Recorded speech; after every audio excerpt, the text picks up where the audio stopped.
समझ सके, आपस में तसल्ली से जान सकें।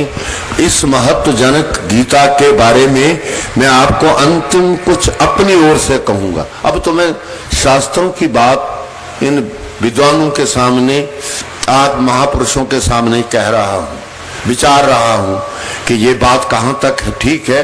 अगर किसी को इस पर कोई और विवेचन हो तो हमें कोई आपत्ति नहीं। हमें तो हर परमेश्वर की हर बात पर विश्वास है, हर बात पर बात विश्वास है। मैंने एक संत की कहानी पढ़ी है, पुराणों में है। एक संत बीमार हो जाते हैं, एक महात्मा ऋषि जो है बेरोग हो जाते हैं, बीमारी हो जाती है उनको। बीमारी क्या होती है? टांगों में जहर आ जाता है, जहर, और जहर से उनका शरीर गलने लगता है, टांगों से गलने लगता है। जब गलने लगता है तो वो उसमें कीट पैदा हो गए, कीड़े जो होते हैं, कीड़े। डॉक्टर साहब बैठे हुए मेरे सामने, तब याद आई ये बात मुझे। कीड़े उसके पड़ गए, सारे कीड़े पड़ गए। एक सज्जन पास किए गए, उनमें से वो गए तो उन्होंने देखा महात्मा के यहाँ से कीड़े चल रहे हैं, उधर को जा रहा है, कोई इधर को जा रहा है, कोई इस टांग में से जा रहा है, और वो उठा के उसको ला रहे हैं, अपने हाथ से ही वहां रख रहे हैं। और वो आ गया, रुक गया, खड़ा हो गया। वो कहने लगा, स्वामी जी, ऋषि जी, महात्मा जी। कहते हाँ क्या बात है? कहते महाराज आपके शरीर में ये रोग हो गया हुआ है। कहते हाँ। कहते ये जो बीच में से निकल के जा रहे हैं, लोग तो निकालने का प्रयत्न करते हैं और आप इनको यहां रख रहे हो। तो ऋषि कहते हैं, बंधु मैं क्या करूं, इनको यहां सुख मिल रहा है मेरे शरीर में, मेरे शरीर में इन कीड़ों को सुख मिल रहा, खुराक मिल रही है, पल रहे हैं, पुस रहे हैं, तुम्हें क्या दिक्कत है? इसकी बात बताओ। कुछ समझ में आई बात? पर ये बात बताना चाहता है वो कि हमने जिसका लिया हुआ उसका देना है। इन सब जीवों का मैंने देना है जो मेरा यहां से वसूल रहे हैं। तो मैं निकालूंगा तो फिर देना रह जाएगा, इसलिए ये अपने आप ही कर रहे हैं, जा रहे हैं, मैं सहन कर रहा हूं। परमेश्वर की इच्छा ऐसे है कि मुझे वो दंड ऐसे देना चाहते हैं, मुझे इसी तरह रखना चाहते हैं, तो मैं उसमें खुश हूं। मेरे परमेश्वर ने मुझे स्मरण किया हुआ है और मेरे से ले रहे हैं, कुछ ना कुछ उधार मेरा खत्म करा रहे हैं। बोलो भारत के संतों की। तो बंधुओं, गीता में पहले अध्याय में केवल 2 बातें जानने की हैं। अर्जुन को ये अहंकार है कि जब युद्ध घोषित होगा तो मेरे मुकाबले में बड़े बड़े योद्धा नहीं आएंगे, ये रहा है। जब सब कुछ हो गया, आराम से बिठाना कहीं, आराम से, जब वो सब कुछ हो गया तो अर्जुन को बैठे बैठे दिमाग में आ गई कि ऐसे लोग हैं दुनिया में जिनको मेरे मुकाबले पर खड़े होकर लड़ाई लड़ने का साहस पैदा हो गया है। मैं तो ये सोचता था कि मेरे मुकाबले में नहीं आएगा कोई भी। तब दिमाग में आया, कहने लगे कि महाराज कृपा करो। कहते कहो। कहते जहां ये सेनाएं खड़ी हैं ना दोनों, मुझे मेरी ओर से निकाल के दोनों सेनाओं के मध्य में ले चलो। कहते क्यों? कहते इसलिए कि मैं देखना चाहता हूं कि मुझे मेरे साथ लड़ने में कौन आ गए हैं, कौन कौन लोग आ गए हैं। सेनियों रोवेयोर मध्य रथं स्थापे में अच्युत, हे निर्विकार निरंजन परमेश्वर परम तत्व, मेरी प्रार्थना है कि मेरे इस रथ को दोनों सेनाओं के भीतर ले चलो और मैं इनको देखूं जो मेरे सामने युद्ध करने के लिए तैयार हुए। तो बंधु बस एक बात ये हुई, बस गया और जाकर क्या पाया, वहां बड़े बड़े वीर बहादुर आए हुए, उधर दिमाग गया ही नहीं। उसको गर्मी चढ़नी चाहिए थी, योद्धा को जोश आना चाहिए था। यहां जोश चला गया सारा। योद्धा आया हुआ है लड़ने के लिए, दूसरी सेना को परास्त करने के लिए, पर यहां क्या हुआ उल्टा। जब देखा गुरुजन दिखाई दिए, मैं प्रकृति की बात इस पर कह रहा हूं, गुरुजन दिखाई दिए, दादा परदादा दिखाई दिए, भाई बंधु दिखाई दिए, रिश्तेदार दिखाई दिए, नाम गिने हैं वहां, और कोई मामा है, कोई चाचा है, कोई ताया है, कोई पता नहीं क्या है, जितनी रिश्तेदारी है, जितने नजर आए सब रिश्तेदार ही नजर आए। बस कहता नहीं लड़ना है। इस इतने बड़े वीर को सोचो आप, क्या हो गया। प्रकृति ने क्या दिखाया, देखने गया उनको कि मैं देखूं योद्धु कामान व्यवस्थितान वेक्षे हंगत, मैं युद्ध करने की इच्छा रखने वाले इन मूर्ख योद्धाओं को देखना चाहता हूं कि कौन साहस करता मेरे मुकाबले पर उल्टा बदल गया है। बहुत कुछ कोशिश, बोलता रहा। एक श्लोक प्रिंसिपल साहब ने कहा है यहां आज, इन्होंने कहा है यहां तक पतन हो गया अर्जुन का, इतना पतन हो गया कि रथ पर बाण भी धनुष भी उतार के रख दिया और जमीन पर उतर आया। वो तो देख लिए, भाव फैसला खत्म हो गया। और उत्तर अपने आप बातें करता जा रहा है, जैसे एक आदमी बोलता रहता है ना, कई लोगों की आदत होती है अपने आप में बोलते रहते हैं। अर्जुन अपने आप ही बोल रहा है, नारायण सुन रहे हैं, कुछ उत्तर नहीं देते हैं। वो ये कहे जा रहे हैं कि जिन लोगों के लिए हमने लड़ना है वो तो सारे यहां आ गए हैं, तो ये सारे मारे जाएंगे, मर जाएंगे, तो इनके मरने के बाद हम राज किस पर करेंगे।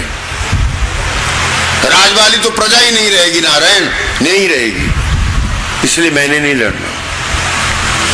ये उल्टा हम राज्य छोड़ते हैं, भीख मांगकर नारायण खा लेना मैं अच्छा मांगता हूं, क्षत्रिय के लिए भीख मांगना धर्मशास्त्र में वर्जित है।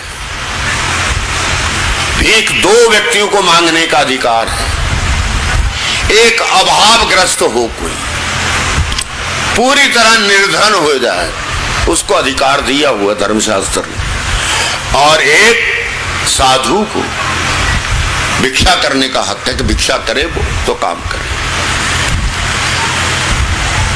तो अर्जुन कहता भीख मांग के खा लूंगा, लड़ाई नहीं लूंगा। तो उन्होंने बस, भगवान कहते फिर क्या चाहता है तू, कहते मैं युद्ध नहीं करना चाहता हूं, बाहर वापस चलो। तब उनको दुख हुआ, बहुत बहुत दुख हुआ। अर्जुन ने तो ये कहा है, जो बात मैं कहने लगा था, प्रिंसिपल साहब ने एक बात कही, यदि मां अप्रतिकारं अशस्त्रं शस्त्रपाणय धारत राष्ट्र रणे हन्यु स्तन में क्षेम तरम भगे। प्रभु अभी एक ही इलाज रह गया है, लड़ाई तो छोड़ दो ना, वो तो सोचना भी पाप है, पर जो सोचा गया है वो पाप जो अर्जुन को लग गया है, अर्जुन ने इतनी दुनिया मार देने का फैसला जो किया हुआ है, वो फैसले से जो पाप लग गया है वो पाप मैं धोना चाहता हूं। वो कैसे जाएगा, तो वो अपना तरीका अपने आप ही बता रहे हैं अर्जुन श्लोक में, यदि मांग अप्रतिकारम, बदले की भावना को छोड़कर मुझ अर्जुन को,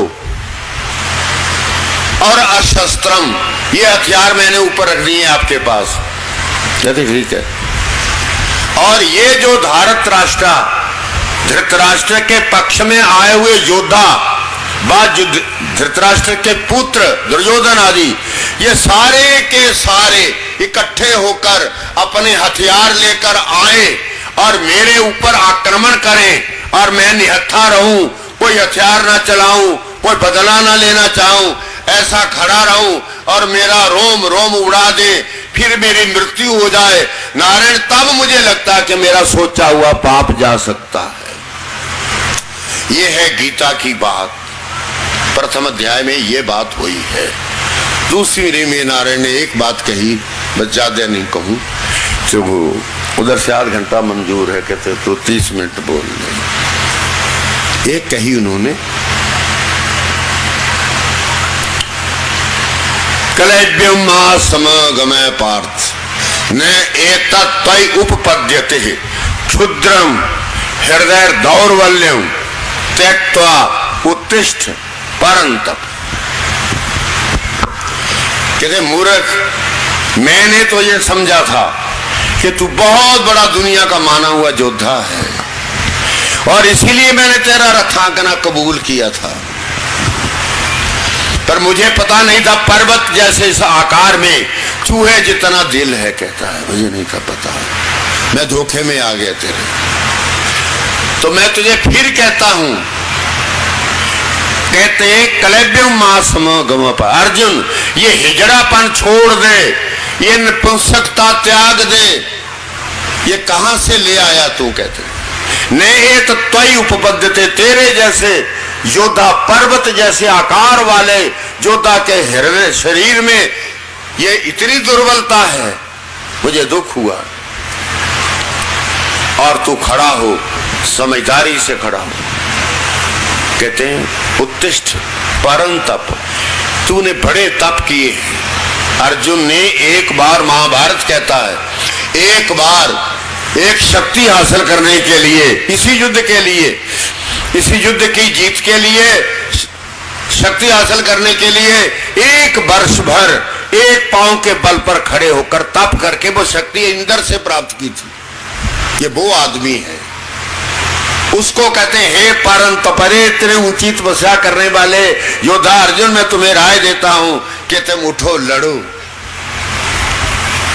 और ये तेरे में बात अच्छी नहीं है, ऐसा कहते जा रहे हैं। पर वो ये कहता है कि महाराज ये आप नहीं बताते हो, अगले श्लोकों में आया है कि ये तो नहीं बता रहे हो कि युद्ध होता है तो होगा हो, पर क्या मेरी जीत होगी या हार होगी? मैं निमित्त भी विपरीत देख रहा हूं, मैं सारी चीजें अपने विरुद्ध देख रहा हूं, तो ये भी विश्वास नहीं है कि जीत होगी कि नहीं होगी, वो भी नहीं, तो इसलिए मैंने लड़ना नहीं, ये है कारण। तो भगवान कहते हैं कि नहीं कहा उन्होंने कि रिश्तेदारी है, जरा पक्ष कर लेते हैं ना, कुछ नहीं कहा, कुछ कहा ही नहीं है। ये दूसरा अध्याय चल रहा है। उस अध्याय में भगवान ने एक बात कही कि तू यही सोचता है ना कि मर जाएंगे लोग, पाप लगेगा, कितने न जायते म्रियते बा कदाचित नायम भूत्वा भवितावान भूय अजो नित्य शाश्वतो अयम पुराणो न हन्यते, हन्य माने शरीर।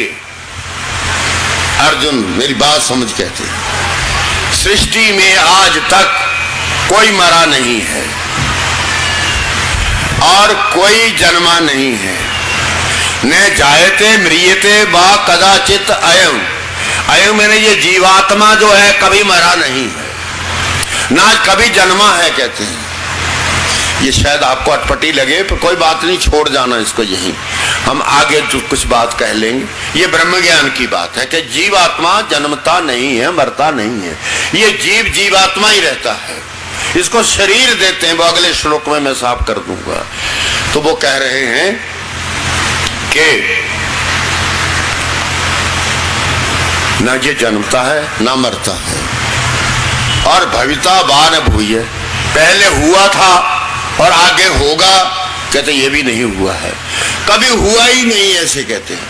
न जायते म्रियते बा कदाचित, कदाचित मतलब किसी भी सूरत में, किसी भी समय में, किसी के भी द्वारा कभी भी। कहते हैं कोई जीवात्मा मरा नहीं है।